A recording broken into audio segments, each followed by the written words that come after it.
Hello, everyone, and welcome to the Byline Breakdown. I'm Mike Moliterno.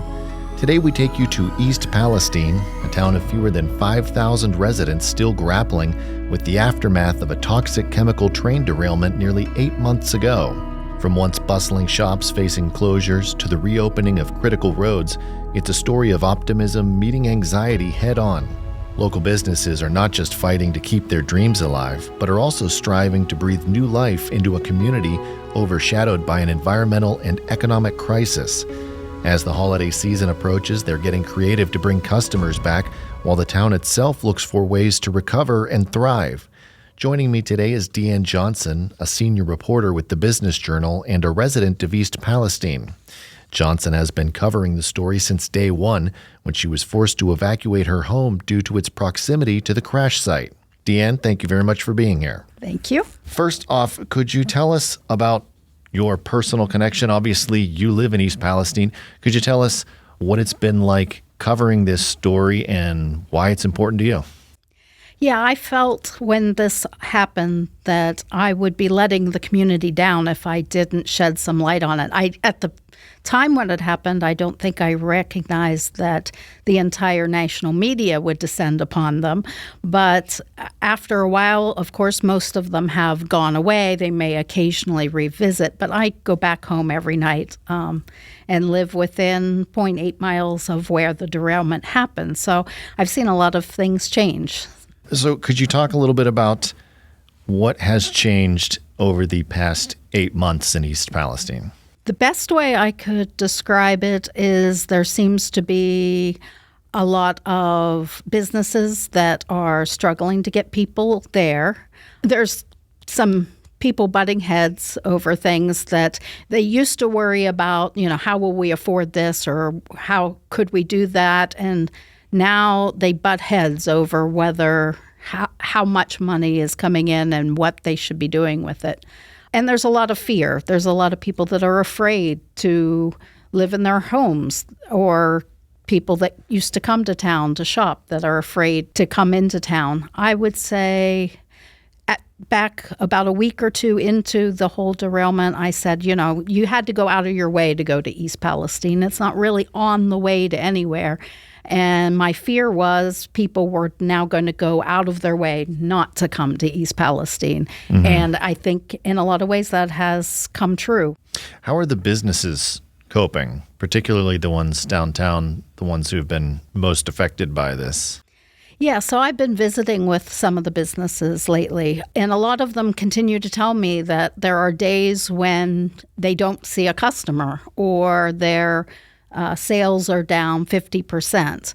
They tell me that the customers, and it's a small town, so you get to know people, and they're regular customers that used to come from Pennsylvania or outside of town, some up from Youngstown or Mahoning County. They're not seeing them. They haven't seen them in 8 months. It's like they disappeared. There has been the road situation, but there are still routes in and out of town. You just kind of have to go around a little, out of your way more than before. Could you just explain the road situation for somebody who might not be aware? Sure. So the place where the derailment occurred was near the intersection of North Pleasant and East Taggart Street, which is on the east side of town.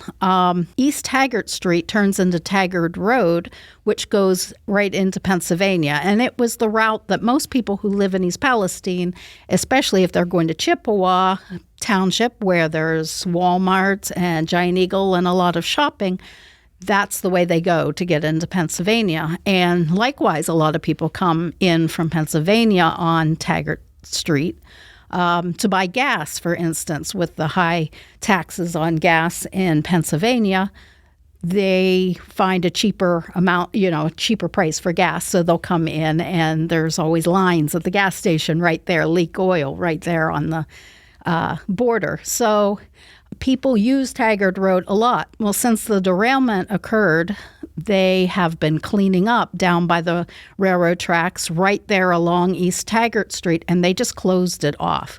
Road closed at the state line coming in from Pennsylvania, road closed, going out of East Palestine. And there are signs from the time you get downtown all the way out East Taggart, every few blocks that say road closed ahead, road closed ahead, road. And the further you go out, you talk to business owners out there, out toward where the road is closed, customers are scared. They don't go past those road closed ahead signs to get to their businesses. We're going to talk a little bit about some of the cleanup efforts and when, hopefully, Taggart Street will be reopened right after this break.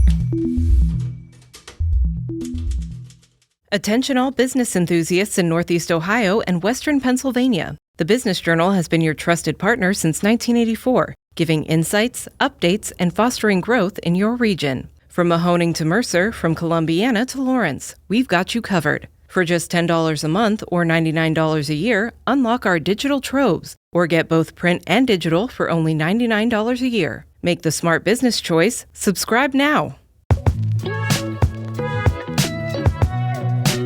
As we just discussed, East Taggart Street is very important to the community of East Palestine. Could you tell us a little bit about some of the cleanup efforts that are going on and when we can anticipate that the street will be reopened? So they have started reopening it at night during hours that are after businesses are open. Businesses are already closed. Now they'll let you travel back and forth. And they have like a schedule set up where they're going to have different times for reopening. Like they plan to reopen, but then again, they're going to close it down for 15 minutes so they can move their truck traffic in and out. So I don't know that people are going to want to use it if, especially let's say you were using it to get to work, you could be late for work if you get suddenly a shutdown for 15 minutes or more on your way in and out. I don't know how convenient it's going to get, but they are planning to have it totally reopened sometime in the first quarter of 2024, they say. They continue every week to clean up down by there. First, they lifted up the tracks that Norfolk put down really quick. Right after the derailment. In fact, by the time we all came back from being evacuated, there was already a train coming through town. They had already laid down the tracks. So the EPA did make them tear those up one at a time and dig under it and pull up chemicals and the water and the dirt, and they continue to haul that stuff out of there. That is still ongoing, although they've replaced both tracks. They've done the ditches along the tracks and the area between the tracks, and now they're working on cleaning up some of the areas where they scrapped the old cars that were burned out. After the derailment, they had drug them all off to the side there and left them there. So now they're digging in those areas. So hopefully by the first quarter of 2024. Hopefully. Okay. That road will be open all the time, 24 hours a day, and people can come and go again. East Palestine has been pretty proactive in reaching out to individuals, federal agencies, other groups to assist it in the recovery process. Could you talk a little bit about these partnerships and how they are shaping what's going on there? So the federal EPA has been in town. They have a welcome center where you can go and ask questions. Some people question the answers that they're getting and whether they know everything, but you can go there. There has been a Norfolk Southern also recovery center where you can go in, and they were, especially early on, giving people reimbursements for expenses if you had to be evacuated, you had hotel bills and cleaning expenses. There are programs to get your house cleaned. There is the Ohio EPA in town, and they're testing water quality while the federal is overseeing the cleanup efforts of Norfolk Southern and doing the air quality. The Port Authority for Columbiana County, they sent in Hayden Panzot to help talk to businesses and get a feel for what they needed. And then the Port Authority set about to find some resources to get them some assistance. And there are businesses that, when I was in town here recently, I talked to a couple of business owners who said that it was difficult for them to use that because you had to show that you were an established business and how much money you were bringing in. And they were new businesses right around the time of the derailment or right after the derailment. Kat's Crystals was in Mama's attic, like an umbrella. She was under the umbrella of Mama's attic. It's a place where different vendors have booths, and you go in and you buy stuff from that booth, and then that owner gets the profits from that.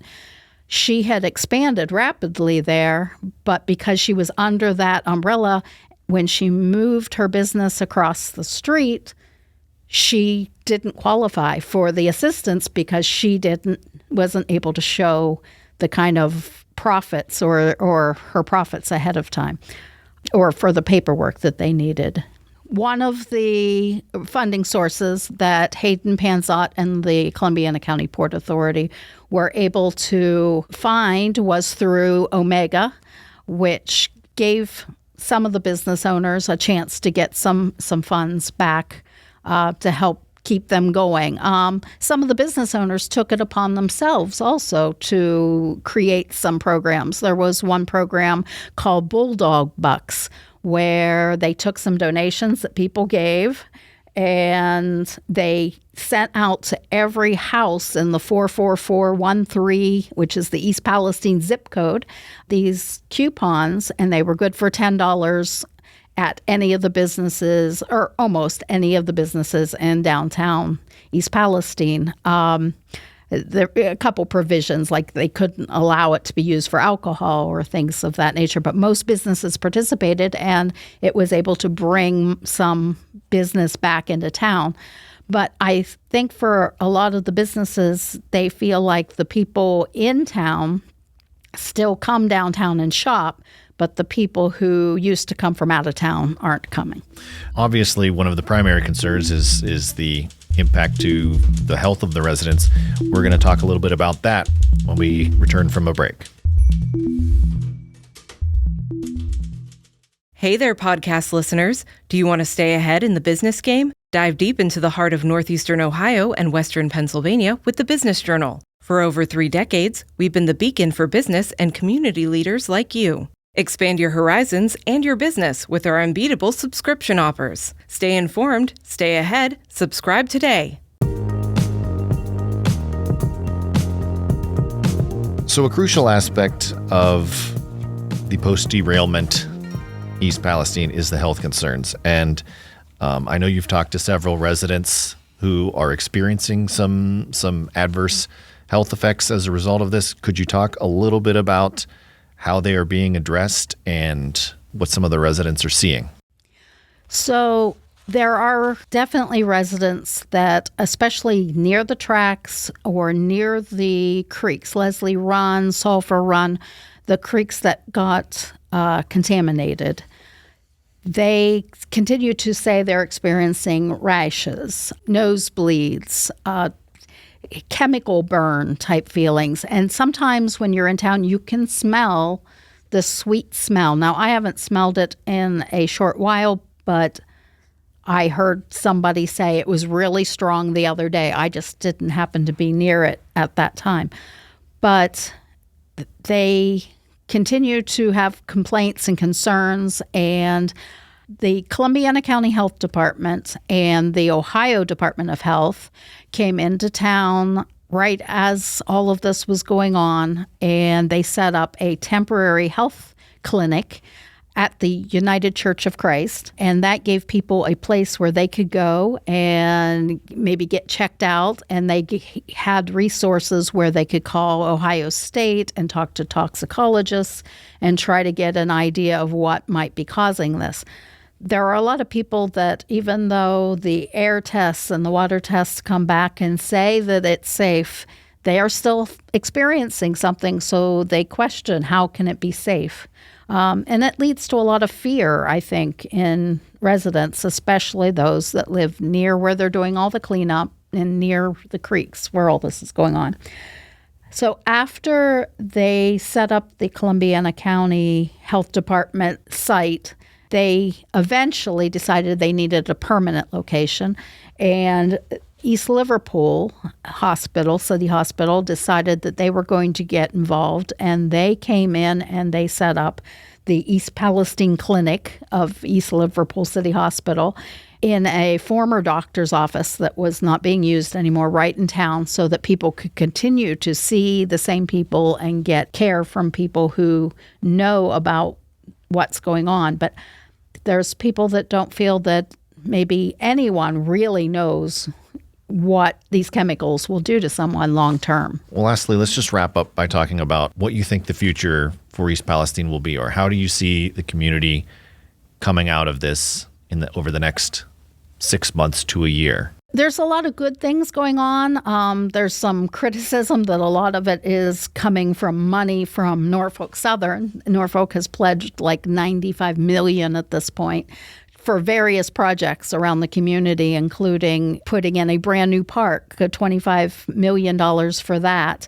They are planning a first responders training center where people will be able to come and train, not just for train derailments, but it's right along the tracks and definitely train derailments. But also they're talking about bringing in semi-trucks and staging accident scenes so that first responders can train how to respond to these things, especially when it comes to chemicals. The night of the derailment, when all the train cars were jumbled up and in a pile and all the placards on the trains melted because they were made out of plastic or lightweight metal and you couldn't tell what was in any of them, there were a lot of firefighters that came flying into the scene, and they didn't know what kinds of chemicals they were dealing with or maybe how best to deal with those chemicals. They didn't find out what was on that train until the fire chief says 2 a.m. when the train came in at like 9 p.m. So it was hours before they really knew what was going on with the chemicals on the train. So this training center is supposed to be a good thing, bring in firefighters from around the region and let them come to East Palestine and train and learn about how to do that.